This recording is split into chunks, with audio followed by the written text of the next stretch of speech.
The old wooden bridge stretched over a river as dark as ink, its waters flowing silently, deep and endless. The bridge creaked with every step, the rotting planks moaning under the weight of time. A thick fog wrapped around it, veiling everything beyond it in eerie obscurity. For weeks, Sarah had been haunted by dreams of standing on that very bridge.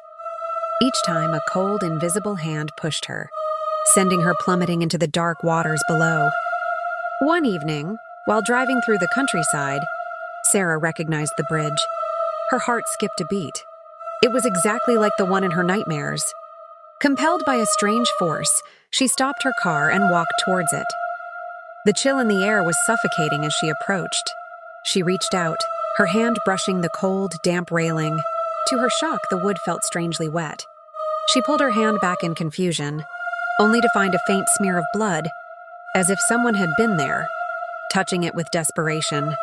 Suddenly, a faint sobbing broke the silence. It seemed to come from nowhere, then from everywhere. The voice sounded familiar, but she couldn't place it.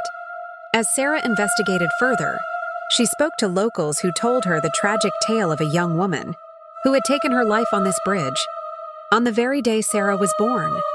The woman's name had been Sarah too, and the locals said her spirit still haunted the bridge, calling to others who shared her name. That night, Sarah returned to the bridge, desperate for answers.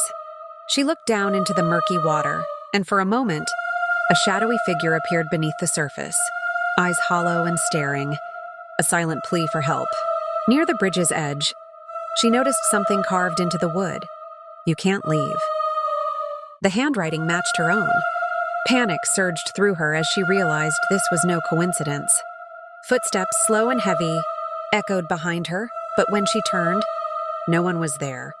A shadow moved beneath the bridge, vanishing as soon as she got closer.